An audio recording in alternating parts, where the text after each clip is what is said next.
had a joke to make there too.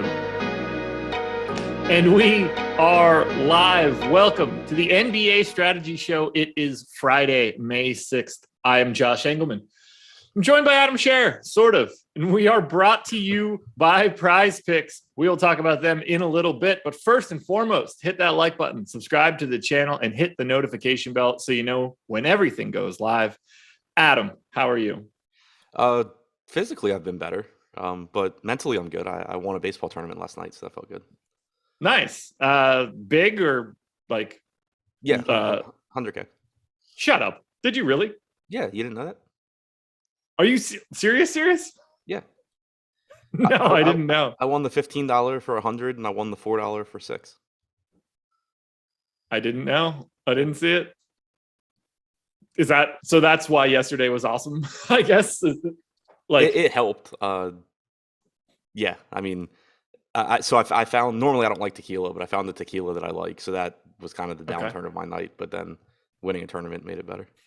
Yeah, I did not know. How had baseball been up until this point? Up and down. I already had 2 second place finishes this year in the big tournament, but with how top heavy it is, it was like 20K or whatever. Yeah, it had kind of been up and down, but yeah, winning yesterday was nice because I had the Vegas trip where I spent a lot more money than I intended on. And then after getting back, in the 2 days since I've been back, I'd lost like 25K like right off the bat. So it was nice to get a win. Right. Oh, wait, it was a Baltimore stack? Yeah. That's, I guess, more fun, right? Yeah, it was a very Baltimore-centric lineup. It was a 5-man Baltimore stack. Manny Machado won off, and Byron Buxton won off against the Orioles. It was a pretty Baltimore-heavy stack. All righty, that'll work. How's basketball been for you? Shitty. Okay. We haven't. You and I haven't been doing a ton of shows as of late, so I'm out of the loop a bit. Yeah, I'll say I feel like we never do shows together anymore. We really don't. I haven't really done a ton of shows as of late, just from travel and stuff. So slowly but surely, we're going to get back into it.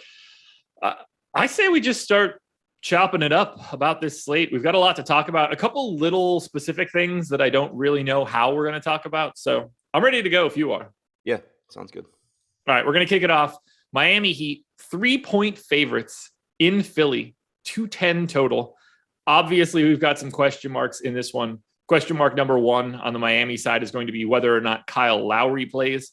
Doesn't feel like they need him in this series if Joel Embiid isn't playing, but as of right now, I am assuming that Lowry is playing today now that he's been upgraded to questionable. The rest of the Heat are also questionable, so do with that what you will. I already sort of know what the answer to this question is, but are you assuming that Kyle Lowry plays today? Yeah, for now. I mean, obviously he seems legitimately questionable. Everybody else on Miami, when they list them as questionable, I just assume they're playing every time. But yeah, for now, I'm assuming Lowry plays. Okay. So the place that I want to start, because look, we can talk about, I think Jimmy Butler's a good play. I think Tyler Hero's a good play. It's the playoffs. We talk about the same people every single day. It's not new. The piece that I want to ask you is this, because we've seen Victor Oladipo play, mid-20s or higher in minutes, played a little bit more of the game that Jimmy Butler was out. But for the 4 games that Lowry has been out, Victor Oladipo played a bunch. And in the games that Lowry played in the playoffs, Victor Oladipo did not play at all. And we did not get a ton of Caleb Martin. Do you think Victor Oladipo is staying in the rotation for Miami? Do you think it's Caleb Martin now? Do you think it's both of them? Do either of those guys matter? I don't think either one plays enough to matter for DFS. Like, I don't know if Oladipo plays 14 minutes or if Oladipo DNPs, but at 4,800, if Lowry's back, I feel pretty confident that he's not in the rotation enough to matter. And I feel the same way about Caleb Martin at 3,500. Okay. We're on the same page there. I think they're more likely to go to Martin over Oladipo if Lowry is back. Don't know if that's the case or not, but the fact that Victor Oladipo is now 4,800 on DraftKings, if Kyle Lowry is playing today, you can go ahead and not play Victor Oladipo and feel pretty comfortable about it. I assume this cuts into Gabe Vincent as well. He's 5,100 on DraftKings. I think if Kyle Lowry is back, Miami becomes pretty difficult to get to outside of like the obvious Butler, Bam, Hero plays that you're going to rotate through by default. Yeah, they become pretty ugly, I think. And I mean, even the Butler in particular, but Butler and Bam, I think are hurt a little bit by Lowry just because he's likely to cut into their assist numbers. But Butler's been such a high usage guy in the postseason that I still think with or without Lowry, he's going to look good at 9,300. Bam looks fine at 8,100. And then Hero, with or without Lowry, is kind of the same play where he's correctly priced, if not a little bit overpriced, but Yeah. also just has the ability to take over any given game. So he still has a really high ceiling, even though I don't think there's a ton of value from a medium projection standpoint. Some of the pricing in this one in comparison between FanDuel and DraftKings is wild. Like Butler's 9,300 on DK. He's 10,200 on FanDuel. That is just such a big number. Bam's price is pretty normal across both sites. And to me, he's pretty clearly the best option from Miami. Max Strus is 4,200 on FanDuel, 5,300 on DK. I still like him on DraftKings. He's getting those minutes, but very different price tags. Like him a lot more on FanDuel. I think Tucker looks all right. Who stands out to you from Miami as the best option today? Jimmy Butler. 6 postseason games now for him. 1.42 DraftKings points per minute, 28.6% usage rate, 29% assist percentage, 13% rebounding percentage. Just getting it done across the board. And like I said before, if Lowry plays, I think that assist percentage comes down a bit, but it's not like Lowry's likely to cut into Butler's usage or rebounding. So I still think Butler looks like the best option to me. Yeah, I think Lowry's got like a 17% usage rate or something like that when, Butler, Bam, Hero, and himself all play. Like he's not soaking up a ton of usage. Maybe you think that goes up a little bit in the playoffs, but he's not going like high 20s or anything. So you prefer Butler to Bam? Yeah, I mean, I think it's debatable. I think it's close. Yeah. I obviously love the matchup for Bam. My concern is just that Bam's rates have kind of been down throughout the postseason. And I think part of that was, he was dealing with the injury early in the postseason, but through 7 games now, only a 19.5% usage rate. Rebounding percentage is only at 16.5%, 1.08 DraftKings points per minute. I do just have slight concerns about him because I do think that in the postseason frequently you see, the guys that have the ball in their hands kind of take on a bigger role, and you're seeing that with Jimmy Butler. So I'm not saying that Bam isn't a good play or doesn't have a high ceiling, but I do think that there's a chance that you just do continue to see a little bit less production on average from Bam compared to the regular season. Okay. Any specific thoughts on Strus or Tucker? No, they're kind of just there.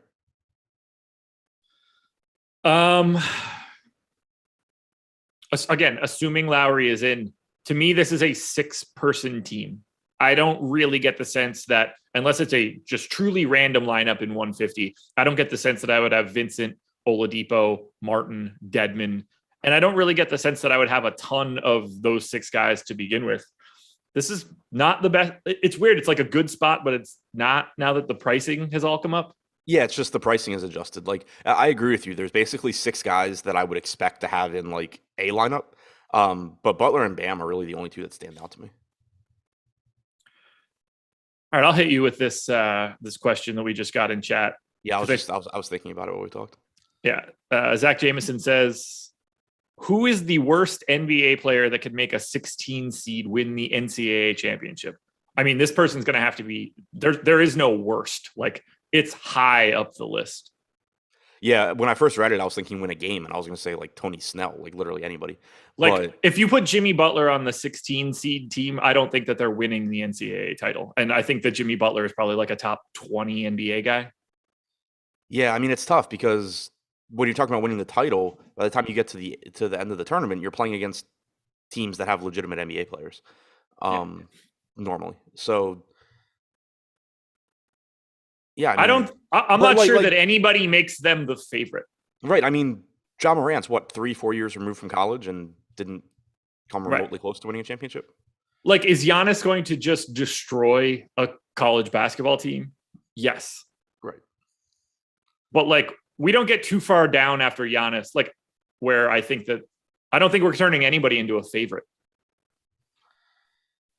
Yeah, I mean, I think, it's basically if you take one of those top guys like Giannis, you take LeBron, you take Kevin Durant, something like that, then they probably just carry their team. But I agree with you. To win the championship, I think you can't go too far down the list. To win, like to upset a 1 seed, I think you can go almost the entire list. Yep, I completely agree with you. Yeah, like I don't think most guys are going to be able to make that big of a difference. at all. What about playoff Rondo? Yeah, they're going to miss the tournament. They'll be in the NIT if they have Rondo instead.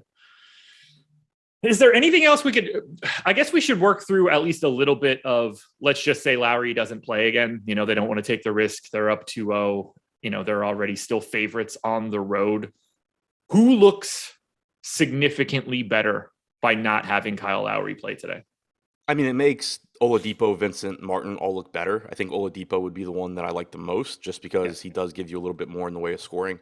I wasn't sure how many minutes really to expect from him last game, because 2 games ago he played 26, 27 minutes, but he did get a few minutes of garbage time. In their last game, he got 28 minutes again.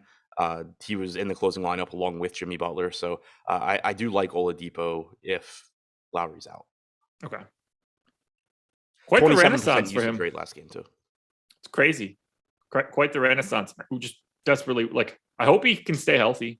Yeah. I'd like to see him be a functional NBA player again. It's been a very, very long time since that's been the case. So we shall see. Yeah. What'd you say? PG County. There you go.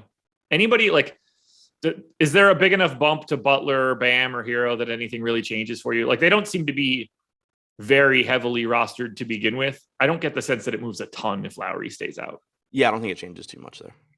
Okay.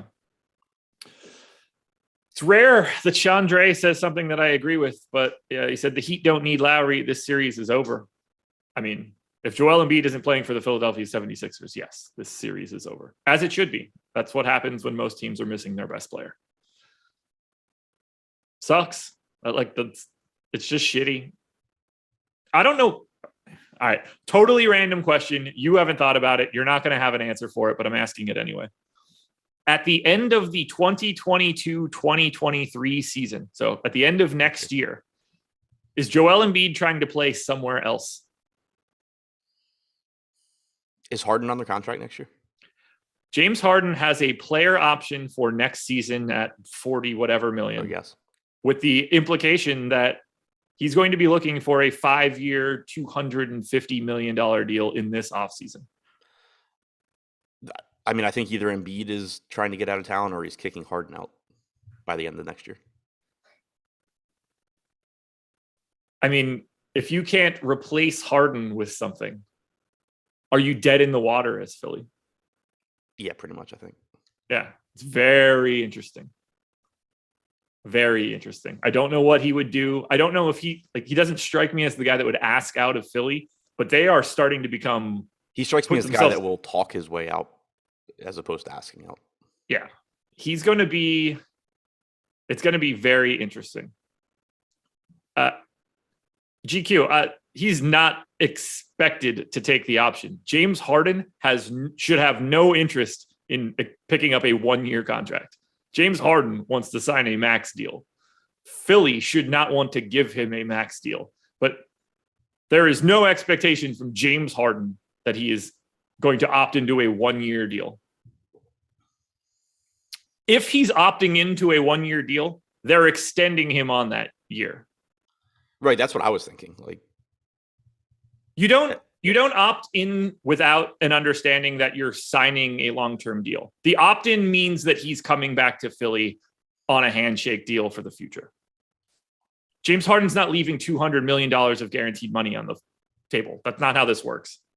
He will opt out of that contract and sign a max deal somewhere else before he would ever just play on a 1-year 40. There would be a lot of disappointed strippers if he leaves that money on the table. Yeah, for sure. Yeah, that's just if he opts into the player option, you can assume without question that James Harden is re-signing with the Philadelphia 76ers on an extension for a long-term number. He doesn't opt in otherwise. There's no incentive. You take the money the year before. Anything else you want to touch on from Miami? Nope. Yeah, I don't have anything either. So let's go ahead and talk about the schedule for the rest of the day. Coming up immediately after this, 11 a.m., we've got the MLB Strategy Show. I wrote MLB Strategy twice, but I assume that the 3:45 show is MLB Live before lock. Feels like a safe guess for me.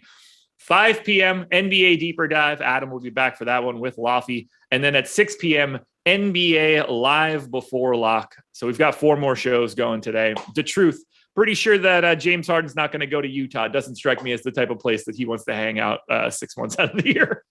I think if James Harden were going to skip out on any one individual team, the Utah Jazz would be that team. I don't think that they have the same sort of alignment in personal virtues. God, how miserable would he be in Utah? Oh, it would be insane. He'd be taking on like 25 wives. It'd be incredible. I think like halfway through the season, he would just refuse to play home games and just camp out in like Miami or something. Yeah, he'd be just flying from like road city to road city, flying in early. All righty. Free content for today. NBA main slate ownership, MLB player rankings, NHL player rankings, and UFC pro plays. All of those pieces of content today are free at awesemo.com. So make sure you're checking them out. And 270 viewers right now, 47 likes. I don't think that that's nearly enough. If you haven't done it yet, please hit the like button. It helps us out a ton. Well, now we go to Philly. I'm assuming that Embiid's not playing today. Do you think that he's going to get ruled in today? I mean, he's still listed as out, so I think you kind of have to assume he's not playing. It wouldn't be surprising at all if in 3 hours we get the Embiid upgraded to questionable notification. Yeah. All right. Chandra is asking a question again, and I hate the question, but I do want to hit you with it because I think that the answer is twofold. I mean, I don't even know the answer. I don't pay enough attention to actual basketball. Is Harden good anymore is the question. And the answer is unquestionably yes. He is still a very, very, very good offensive player. We just can't compare him to himself 3 years ago. That's really the problem here. Yeah, I think that's a fair answer. Like, that's just James Harden is not the James Harden you remember in Houston. He is still a high-end offensive basketball player. His passing is exceptional. His creativity is exceptional. He can still get it done. He's not going to miss when he goes to the free throw line. Like, there are things that he still has that are really good. Is he worse? Sure. Could he be better if he's slightly healthier? Maybe. But we can't act like he's just suddenly Dennis Schroeder now. That's insane. He's still really good. He's just going to be massively overpaid. Right. Well, we go to Philly. And I think the big piece that we want to talk about here is the rotation once again, because there are pieces from the last game that we need to look into. 1, Shake Milton did not play. 2, Paul Millsap did not play. Now, Millsap legitimately didn't play. Milton played garbage run for a minute and a half. Right. Are we to assume that those gentlemen are not in the rotation? Milton had a 92% usage rate. That's not bad, man. That's not bad. Yeah, I mean, that's the assumption I'm going to go with. I mean, maybe I'll give Milton a handful of minutes or something just so that I don't have to give a ton to somebody else. But we did basically just see Korkmaz replace Milton's minutes. So that was my assumption here. I went to the 9 men that we saw before. Makes the minutes pretty interesting. There's a ton of ownership going to Philly at this point. Maxey is heavily owned on both sites. James Harden is 8,700 on FanDuel, projected for 70% ownership. He's 9K on DraftKings, projected for 56% ownership. Paul Reed on FanDuel is still 4,400. He's projected for 50% ownership. Harris is projected for 40% ownership. Hell, Danny Green's close to 30. Do you see it the same way? Are we just sort of loading up on the starting 5 for Philly? Well, starting 4 plus whatever Paul Reed ends up being. I get it. I don't think I'm quite as high as the field. The concerns that I have are with Harden. I think clearly he's underpriced at 9K, but the concerns that I have are that Miami's doing a pretty good job of keeping his usage down and limiting what he can do. We saw them do the same thing to Trae Young in the first series. In the 2 games in this series, with Embiid out, Harden still only has a 25% usage rate, 30% assist percentage. He's averaged 0.93 DraftKings points per minute. So, I think he is underpriced for his ceiling. But at the same time, I think that you have to keep in mind that Miami's going to force Tobias Harris and Tyrese Maxey to beat them. They're not going to let James Harden just come in there and win a game for Philadelphia. So, at that ownership, I think that's a little bit of a concern. But again, still underpriced. Similarly, Harris and Maxey should play a lot of minutes. You should see plenty of usage for them. Maxey 28% last game in 44 minutes. Harris played 30, almost 39 minutes. So I like both of those guys at their respective prices. So I guess the answer is those three. Like I like all three. I do just think it's worth keeping in mind that I think Miami's going to try and force somebody other than James Harden to beat them and do what they can to keep the ball out of Harden's hands. As far as Reed and Green go, I don't really love them at these price points. Danny Green at 4,100, like, yeah, it's a decent value. He's likely to give you around 30 minutes or so, but I'm not really in love with that price tag. And then Paul Reed at 4,900, he's a good enough point per minute guy where if he does get 24, 25 minutes, he's likely to do okay. But you do still have the concerns where, one, he is playing Miami. It's a slow team. It's a good defensive team. And two, he fouls a lot. Like, just because maybe they would like to give him 24, 25 minutes like they did last game, doesn't mean he's going to be able to play it. So I think there's a lot of volatility there at a pretty high price tag. It is a scary spot. So this to you, like on the surface, if Locke were coming up, and I'm not like painting you into any corner here, but this is probably a spot where you would be a little bit lighter and you would be a little bit heavier on some, better opposite style leverage plays, probably in the Phoenix Dallas game, given what we've looked at so far. I think so. I think maybe I'd be a little heavier on Harris and Maxey. Right now, looking at the boom bust tool, we have them both going a little bit under owned. Harden's ownership about where it should be. But again, I kind of just, I don't know. I think I'm a little bit lighter on Harden's projection. Okay. But again, like I think he's fine. He's a good play. He's 9K, but I do think I would be under the 56% on Harden. I think I would get more Harris and Maxey. It's a wild price tag and wild ownership for Harden at this point, because we've got, well, let's just do the comparison point. Luke is on an island at 11-6, and he's going to be projected, 10 points higher or more probably than any other player on this slate. So I'm not going to touch on him for a second. You can pay up for Luka. Jimmy Butler is 9,300. James Harden is 9K. That's a 56 to 18% ratio in expected ownership. Do you see Harden and Butler significantly differently? I think they're pretty similar. If I have them dramatically different from a projection standpoint. I'm curious to know where you end up landing. Yeah, I mean, I don't know yet where I'm at, but I think I'll end up with them within a couple points of each other. I've got like a 10-point gap. I will not. And if Harden's going to pull 56% and Butler's going to be at 18, I like getting the Butler. Yeah, I'd like to say the same. I don't like. I've got Harden at 1.22. Maybe I'm over projecting the usage a bit at 29%.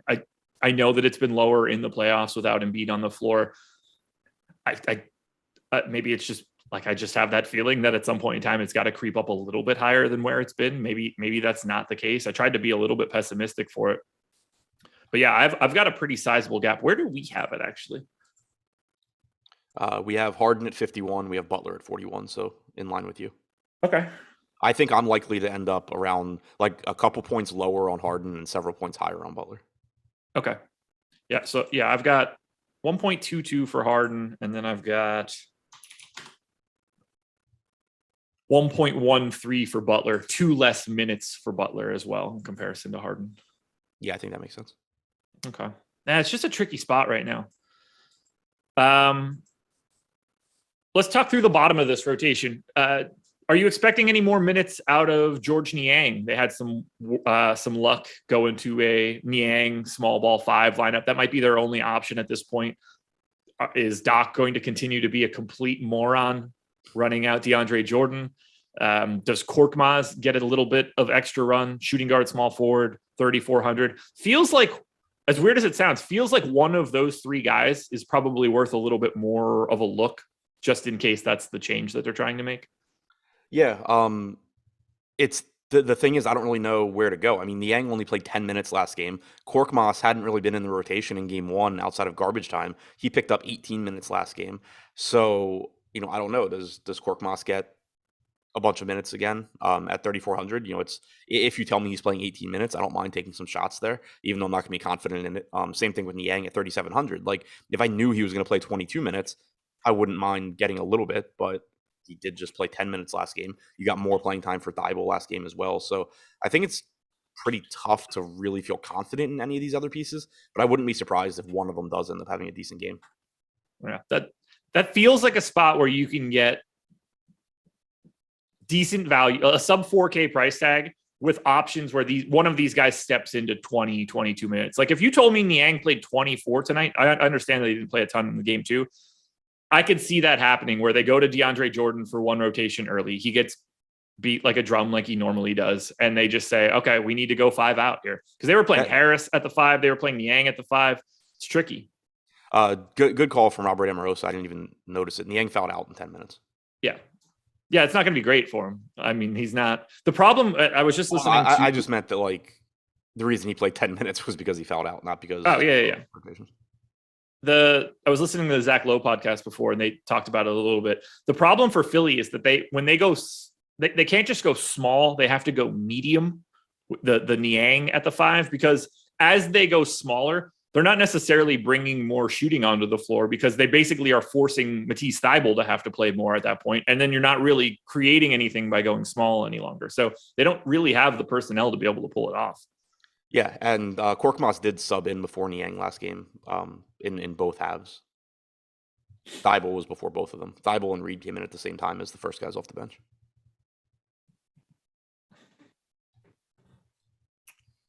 What do you see as like the potential, or do you see a potential big change for Philly that could be exploited in a GPP style contest? Is that just hoping Paul Reed gets bigger minutes? Is that the biggest wild card for Philly, or is it like a Korkmaz? I think that's probably the biggest wild card, but at his price, he's kind of priced for it, and it's hard to think he gets more than like 25 minutes.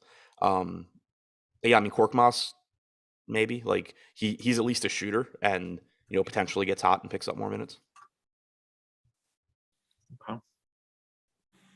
Do you think we get back to Shake Milton? Do you think we see Paul Millsap here? Are either of those two guys you'd be willing to take shots at? Millsap, I don't even know his price. Milton's 3,500. No, I don't think I'll play either one. Like, I'm not expecting Millsap to play. I'm assuming that Korkmaz is ahead of Milton, but Milton I guess could play, but I don't anticipate rostering him. Theo says Sixers should have signed Cantor instead of Jordan. No, they shouldn't have. Enes Kanter has been not able to play in the playoffs for 6 or 7 years now. It's not getting better as the days go by. He is not built for this. Neither one of those guys are going to be worth a shit, especially against Miami, where Cantor's size isn't really going to be helping you against Bam in a pick and roll. You're going to get beat over and over and over and over again. Anything else here for Philly? Nope. Theo, he absolutely can be worse. Look, if Enes Freedom was Jim Smith and he was from Kenosha, Wisconsin, he's still not playing in the playoffs and in the NBA. It's not a turkey thing, I promise. It's just he can't play in the playoffs thing. All righty. We got to talk a little bit. I got a promo code for you guys, and it is for just an absolute star. You hear it as Luka. You think Doncic, star scorer for the Dallas Mavericks. I think newly minted son of former Awesemo.com, Chris Spags. Either way you want to look at it, whether we've got a promo code for Luka Doncic or Spags' new son, that is the promo code. It is Luka. $7 for 7 full days of Awesemo Plus Platinum. That is 77% off our normal weekly price when you use that promo code. That gives you access to everything that we have. Player projections, ownership projections, boom bust tool, lineup builder, and more. We're slowly getting towards the end of the NBA season. We're slowly going to be looking at MLB a little bit more frequently. Plus, we've got F1 and USFL, tennis, soccer, basically every sport out there that you could want to get to. That'll be $7 for 7 days. So make sure you're using that Luka promo code. This does not include Fantasy Cruncher. That is an add-on, but you could add that at checkout. So don't sleep on that. Make sure you check that out. Stop guessing, start winning. Join Awesemo Plus today. V McHugh, Embiid has been ruled out on FanDuel. I'm going to do you a favor right now. Don't ever look at that. Because that information is completely meaningless. So don't ever look at any designation of anything. from FanDuel or DraftKings. Moving it on to game number 2. Google NBA injury report. You can get the actual injury report updated every hour. Yes. Much better. Much better. The Phoenix Suns are 1-point favorites, or at least they were 1-point favorites in Dallas. 219 total. This is basically, at least for Phoenix, this is just the opposite of Miami. Well, actually, for Phoenix and for Dallas, this is basically just the opposite of Miami and Philadelphia. We know who's playing. There's not really any ambiguity in it. We know their rotations. Barring any sort of aggressive foul trouble, we know who's playing unless we get Ayton and JaVale in foul trouble and we get a little bit of a Bismack-Biyombo game. Ownership is flat, 30, 33, 28, 26, 26, a couple guys in the 20s. Like, we just know Phoenix. I want to go to Bridges. I want to go to Booker. I probably want to go to a little bit of Cam Johnson, but maybe I'm a little bit heavy there. Who are your priorities from the Phoenix Suns today? Devin Booker. Can't say I disagree there. Yeah, I mean, number one is just Booker. 8,500, I think, is still too cheap of a price tag. Only played like 35 minutes last game, but did lose like 4 minutes to garbage time. If this game is competitive, you're probably getting 38 to 40 minutes from Booker, around the 30% usage rate. Just, I think, still a little bit underpriced here. We did get Chris Paul's price dropping a little bit while Devin Booker's increased. So I think it's closer to correct now, whereas last game Paul was more expensive than Booker. But I still think Booker looks a little bit better, even at $200 more. I don't mind Paul in tournaments. Ayton was in massive foul trouble last game. Just right off the last game. I mean, he still had a 26% usage rate, which is good to see. He had a 30% usage rate in game 1. But from a playing time standpoint, you can just totally ignore last game. He was in massive foul trouble the entire time. Assuming he's not in foul trouble here, you can expect 33, 34 minutes. It makes him look good at 7,600. Yeah, GQ saying I'm lower on Ayton. He hasn't closed the first 2 games. That is because of the script of the first 2 games in foul trouble. DeAndre Ayton, as long as he is not in aggressive foul trouble, will close every single game for the Phoenix Suns. Yeah. And as long as we're not talking about garbage time. Yeah, I mean, Biyombo closed last game, technically. DeAndre Ayton will always be in the Phoenix Suns closing lineup if the game is close and he can be on the floor. There's no way around this. Yeah, I like this spot for Ayton. I think I gave him 34 minutes. Right, same boat. He's in there. It's not like he's sneaky in that, people aren't going to roster him or anything, but I just think that his ownership's going to naturally end up being lower than it otherwise would because people overreact so much to playoff games. Right now, 26% ownership going to Ayton. I think that, if he had happened to play well last game and not be in foul trouble, you're probably looking at 35, 40%. Who do you prefer, Bam Adebayo or DeAndre Ayton? Bam is $500 more expensive. What's Bam's ownership? 30. Basically the same. Yeah. Slight lean toward Ayton. Yeah, same for me. No, 55-45 as far as I'm concerned. That there's not a huge difference there. The extra salary, it probably offsets the slightly lower ceiling for Ayton. What do we do with someone like Chris Paul? Does he just miss a shot at some point? I mean, he's shooting 60-something% from 2. They don't miss. They just don't miss. They've shot 50% or higher in every single game in the playoffs this year. Even when they're bad, they're good. And Paul in particular. But yeah, I mean, I think it's kind of, to me, Booker and Ayton stand out, and then Paul, Bridges, Crowder, Johnson, all those guys are just priced where they should be. They're certainly still playable on a 2-game slate. They just don't stand out to me as much as Booker and Ayton do. You can't really play Paul at 9,700 on FanDuel, can you? No, that seems. I mean, it's a 2-game slate. Sure, you can. Sure. Yeah, he's working his way into lineups no matter what. But that is a non-priority price tag. Yeah, I'm not seeking him out at 9,700. Yeah, that's 23% ownership on FanDuel. To me, that's too high. If he's in a quarter of lineups, I think he has a hard time paying. Devin Booker's $700 cheaper than that. Yeah, Booker should not be less expensive than Paul. Shouldn't really be the same price as Paul. No. So I greatly prefer Devin Booker to Chris Paul on FanDuel. What do we do with the bench here? Crowder, well, Crowder's not necessarily bench, but, non-star type players. Crowder, Cam Johnson, Cam Payne. Is there anything there that stands out to you? The price tags stand out just because they do have productive guys that come off the bench, particularly with, Cam Johnson, but he's a little bit more expensive. But Payne and McGee, where, Payne is 3,500, McGee is 3,200. Payne only played 12 minutes, including garbage time last game. That's the downside. Previously, he played 19 minutes. Like, if you get 19 minutes from him at 3,500, you're probably going to be pretty happy with the result. If you get 12 minutes, you're probably not. And the same goes for McGee, who only played 10 minutes. He was in foul trouble as well. That's why you got so many minutes from Biyombo. But if you get, let's say Ayton plays 34 minutes, McGee plays 14. In 14 minutes, McGee's likely to give you a pretty productive score for 3,200. So I do have some interest in Payne and McGee just because they are so inexpensive. Neither one's getting crazy ownership right now. McGee at 22%, Payne at 15. I don't mind either one. Shaman at 3K, I think, is a little bit more difficult of a sell just because he's not likely to play a ton of minutes either, but he's also not as good a point per minute guy as Payne or McGee are. Okay. Thomas Wood, I'm thinking about blowouts or Kleber foul trouble, and I like McGee. This game is a coin flip. If you're thinking about this game is the least likely game to be a blowout as any game that you could possibly find based on the line of this game. So maybe don't assume there's a blowout in what is essentially a pick'em. That's a bit of a stretch. What do we do with someone like how do you end up managing a guy like Bridges who's live to play 46 minutes every single game if he needs to?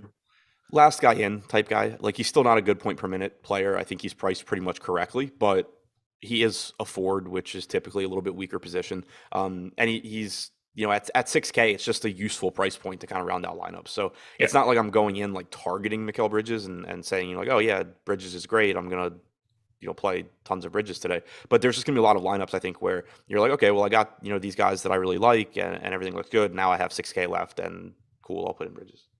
Does 22% ownership on JaVale McGee seem excessive to you? Yes and no. Like, it seems high for somebody that could conceivably play 10 or 11 minutes, but also I get it. Like, there's not $3,200 alternatives that average 1.25 fantasy points per minute. Yeah. Any thoughts on having him with Ayton? I'm assuming you're like, it's on a 2-gamer, you don't mind it, but it's not necessarily like best practices. Yeah, I mean, it's not ideal, but I'm certainly not setting a rule against it. And the reason is just because of how inexpensive they both are, but how inexpensive McGee is in particular. McGee can just play his projected minutes, play 12, 13, 14 minutes, give you 17, 18 DraftKings points at 3,200. And on a 2-game slate, you're going to be happy with that. And then that has no impact whatsoever on Ayton. Like, McGee's ceiling game is bad for Ayton because it probably means he plays more minutes. But if McGee just hits his median projection, he's a good value.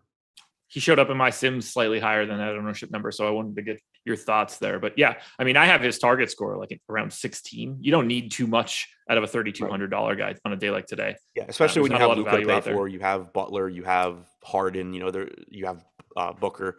There's, just paying down at that spot. And it's also not like it's a super deep center slate. You have Bam, you have Ayton. Don't care about DeAndre Jordan. Don't care about Dwight Powell. Kleber's a forward. Reed's a forward. So it's not like you have massive opportunity cost at the center position. Yeah, and I mean, there's such a drop-off in fantasy points today. You have Luka, obviously, on an island, probably 10-plus points ahead of everybody else. We talked about it a little bit before, but Harden seems to be about 10 points ahead of most other guys, maybe 8 on Booker, whatever we want to say that is. Everybody else is in the low 40s or in the high 30s. So, like, after you sort of guarantee yourself at least one of those high-priced guys, like, you can make a case. There's not a ton of value out there that's super necessary, but to unlock the Lukas, you end up getting to the JaVales, and I think that's totally fine. I probably had Cam Johnson over-projected, so I knocked his minutes back a little bit. He looks a little bit more reasonable now. Anything else we want to touch on from Phoenix? No, I think that's it. Well, let's close it out with Dallas. Nothing new really going on for this Mavs team. I don't think they're in a really good spot. I don't know if they've got the ability to get this one done. We saw Josh Green play a little bit more in the first half. That didn't seem to matter. This one got ugly late. 23-2 run in the middle of the fourth quarter for the Suns in game 2 completely put this one away. We'll start with Luka, 11-5 on FanDuel, 11-6 on DraftKings. Is he just pretty easily the best play of the day from a raw points perspective? Yeah, without a doubt. Whereas, I kind of disagree on Harden's projection with you and apparently everybody else. Right there with Luka. I mean, absolutely love him. He's just really, really good. 1.57 DraftKings points per minute in the postseason so far. 39.6% usage rate, 37.5% assist percentage. And yeah, I mean, he rebounds well. Like, there's nothing negative from a fantasy standpoint to say about Luka. The only negative is that Phoenix is picking him apart defensively, but it's not like Dallas is going to say like, oh, well, we're going to take Luka out because of defense. Yeah, no, he's not coming off the floor. I'm really curious to see if they just run him through the washing machine again and put him in every action every time like they did in the second half, which was just tough to watch too. And they couldn't miss. Even the tough shots were going. They're going to probably throw some junk ball at him for sure. I don't know what the answer is going to be to try to preserve Luka a little bit. Maybe he does a little bit more off ball on the offensive side, but still projecting big minutes out of Luka, projecting big everything. Why what do we do Luka with the need rest to of this play team? off the ball? He can't shoot. Yeah, it's when I say that he's going to play off the ball, I don't think it's to improve Dallas. I think it's to maintain his wind. Right. But yeah, he's not a natural. Yeah, I was replying to Off-ball Sean guy. Dre that said Luka needs to reduce his usage and play off the ball some. Yeah, no. I mean, the only reason that needs to happen is if he's getting put in every action. He's not going to be able to be active on both sides, but to run their offense at best, the ball should be in his hands. There's a ton of ownership coming to this team. Dorian Finney-Smith, Luka, Brunson, Dinwiddie, Kleber, all low 30s to mid 30s, even Reggie Bullock getting a little bit of love. If we're ignoring Luka here, who is your preferred Dallas option, or do you have more than one? It kind of just outside of Luka, I think kind of just look the same. I sort of feel the same way about Brunson, Finney-Smith, Bullock as I did about Mikal Bridges, where they're going to end up in lineups just because they're at a price point that's pretty useful, in rounding out lineups. But I'm not going in saying, oh yeah, I expect to have tons of Brunson. I think he's a great player. I think Finney-Smith's a great play. I think they're all solid. They're all priced pretty much correctly, and they're going to be pretty useful just to get into lineups. But there's not one individually that really stands out to me. Finney-Smith and Bullock both should play a ton of minutes. Neither one's a great point per minute guy, but they're cheap enough where just playing 40 minutes makes them look decent. Brunson is a 0.9 to 1 fantasy point per minute guy. He's not played as much as I expected. He did have 4 fouls again last game. Game 1, he was in foul trouble. I think if he can avoid fouls, you're likely looking at around 34 minutes if the game's competitive. So I do think that it's at that falling price tag at 6,400, there is a little bit of value there. I'm curious about the ownership to Kleber. It feels a little high, 33%, 4,400. I mean, what did he play last game? 28. Yeah, it might just be a little bit light from a minutes perspective. Powell was in foul trouble, though. Well, that's a bigger question here is, are they even trying to keep Dwight Powell out there? He has been a massive liability defensively. They've been so big about tying Dwight Powell's minutes to Luka when he's out there for sure, but I'm not sure if this is a Dwight Powell series anymore. I think we kind of do need to see a little bit more Maxey, potentially more Dorian Finney-Smith at the 5 type options. So I don't know if Powell is long for the rest of this series. I don't know if he's giving them what they need. If he's just going to get beat over and over again defensively, maybe that becomes a little bit more Bertans, and you just try to change. If Bertans is going to get beat defensively too, at least you get that stretch 5 look out there if you need it. I'm not sure Powell is my guy today. Yeah, same boat. I think it's interesting because we haven't seen the game where Powell does play more minutes. I'm not saying that I think it's likely, but at 3,600, it's not the worst spot to gamble and just hope that it happens. But again, I don't think it's particularly likely to happen. He's not a great point per minute guy. It's certainly a risky play. I think it's kind of similar to going to DeAndre Jordan if Jordan still starts. It's he's probably not going to get those minutes, but if he did, then cool. The bigger question with Kleber's minutes to me is, does he play 28 plus minutes again? Or do they run more small lineups? And it is worth noting, Powell did come back in. Powell was in the closing lineup up until garbage time. They were going Doncic, Brunson, Finney-Smith, Powell, Bullock.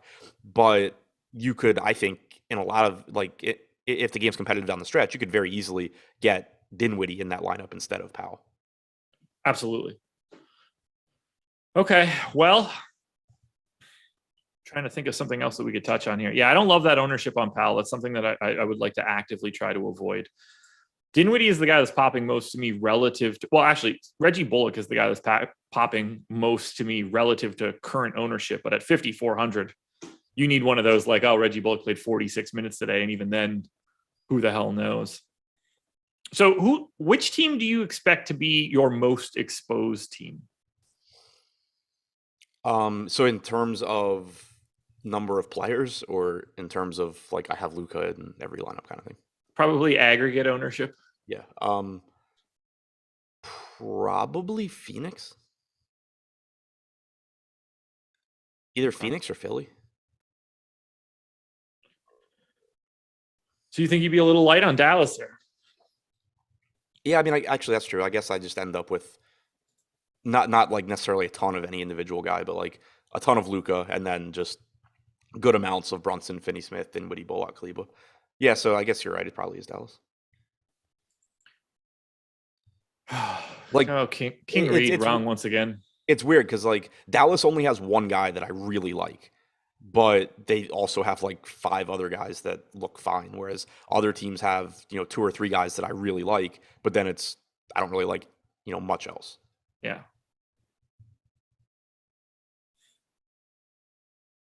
What did you say? I don't know. I'm trying to get a feel for this slate, and I can't, like, what does a lineup construction without Luka Doncic look like today? Because if he's not in a lineup, I feel like salary is really easy. If Luka's not in, I mean, you're probably going like Harden, Booker, Ayton or something. Yeah, you probably got 2 of 3 of Butler, Harden, Booker right out of the gate. Yeah. So like I just took Luka out of the player pool to see what they look like. Yeah, I mean Maxey, Harden, Harris, Booker. Maxey, Harden, Harris, Brunson, and Bridges. Who's the best value play on this slate today? I mean, Luka. In terms of being underowned, or not underowned, underpriced. But in terms of cheap guys, I mean, Finney-Smith at 5,500. Yeah. Kleba at 4,400. As far as really cheap guys, McGee at 3,200, and just hope for the best. It's Crowder at 5K is fine. Yeah. There's not a lot, there's not really anything sub 4K. You've got the Danny Green, Kleba, Paul Reeds in the 4s that look all right. It's definitely a slate where the guys that I would say are the most underpriced are all like 7K plus. That I agree with. And it's similar to what we had the last time too, where it's not that there's one like sub 5,500 or less guy that I'm pointing to and saying like, oh, that's a crazy price tag. It's that there are an abundance of them. So like Luka is going to be optimal a very, very high percentage of the time because somebody out of these sub 5K guys is going to have a good game. It's not a slate where I can point to 1 or 2 of them and say like, oh yeah, these are the guys that are the clear-cut top values. But when you take, Finney-Smith, Bullock, Crowder, Cam Johnson, any number of other guys, like as a collective Niang, group, Caleb Martin, right. Korkmaz, one of those guys pops off for 20, and it's just like, okay, we just unlock Luka by default. Right, yeah, exactly. Dinwiddie, Kleba, Reed, Tucker, like any of Green, I'm not pointing to any one of those guys and saying, oh yeah, I love this play. But as a collective, as a group, 1 or 2 of those guys are going to do well and make it so that, the winning lineups have Luka probably, assuming Luka doesn't suck. Final thought here, and it's sort of what we're talking about right now, is sort of independent of this slate. Does that make you, when you see a situation like that, where we see, we've got like 5, 6 sub 4K guys that all look pretty similar. Niang, Caleb Martin, Korkmaz, Thibault, JaVale, whatever you want to do in there. Landry Shamet, if that's your cup of tea.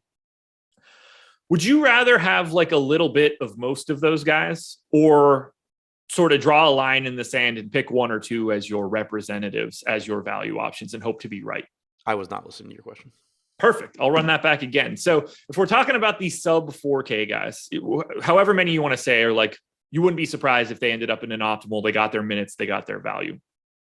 Would you rather cast a wide net there, have 5% of 4 or 5 of them? Or would you rather turn 6 of those guys into 1 or 2 and be just heavy in 2 separate spots? It kind of depends what ownership does. If ownership ends up being spread out across them, I probably will end up doing the same. If it's a situation where 1 or 2 of those guys are getting ignored, then I probably just end up going pretty heavy on those guys. Assuming it's somebody that I feel, that looks relatively good. I'm not saying, everybody's ignoring Shake Milton and I'm going to just play a ton and hope that he plays. But if, hypothetically, if, JaVale McGee's not getting much ownership and everybody else is getting similar ownership, then I'm just going to jam a bunch of McGee, or same thing with Cameron Payne, where I'm not super confident, but if one of them just is getting overlooked by the field, I'll just jam them in and then hope that it works out. But I think what's more likely is that you're going to get pretty much correct ownership across those guys, and so there's not, to me, in that kind of situation, there's not a huge edge to just saying, oh, I'll pick this one or these two and hope that I'm right, because as long as ownership is more or less correct on them, there's no real advantage there. Okay. Well, anything else you want to touch on? I think we're pretty much good here. Yeah, just keep an eye on Kyle Lowry's status, keep an eye on if Embiid gets upgraded, but obviously we will have more information on that when we come back for the deeper dive, or when I come back for the deeper dive. Guys, Luka isn't overrated because the Suns are beating Dallas like they're supposed to. And Phoenix isn't exposing a bad Dallas team. Phoenix is just really good. We need to stop acting like Phoenix wasn't the runaway best team in the regular season, in the finals last year, and also exceptional still. They're just really, really good. Not everything has to be an indictment on somebody else. Right. Luka's exceptional. It's not really up for debate at all. It just so happens that the Phoenix Suns are, we're live to look back at this Phoenix Suns team as one of the best teams that we've ever seen in the NBA if they win the NBA title. Yeah, it's weird how they get I guess just because it's Phoenix and it's kind of a weird market and they're normally not that good, but it's they just get completely overlooked even though they are really, really, really good. Right. If they run through Dallas here, I think they absolutely annihilate Memphis if Memphis happens to get through. We'll see what happens with Golden State. Phoenix, but Golden State will be good. Should be good. I would expect it to be. I mean, we'll litigate that in the future. If the Suns win the NBA title, coming off of a year where they lost the NBA title last year and ran through this NBA season, we're not looking at them correctly, or at least a large majority of people aren't looking at them correctly. This is going to be a legendary team if they finish the job. We'll see. Luka is great. Paul and Booker clowned his ass in the 4th. Yeah, it's just, that's not. 29 other teams would happily trade for him if they could. Wouldn't even bat an eye at it. Anyway, let's get out of here. MLB strategy show coming up next at 11 o'clock. Adam is back for the deeper dive later today. Do you still have other videos coming out? MLB tournament videos will be out around 1-ish. There it is, everybody. Thank you for joining us. Hit the like button. And once again, shout out to Prize Picks for being the presenting sponsor of this video.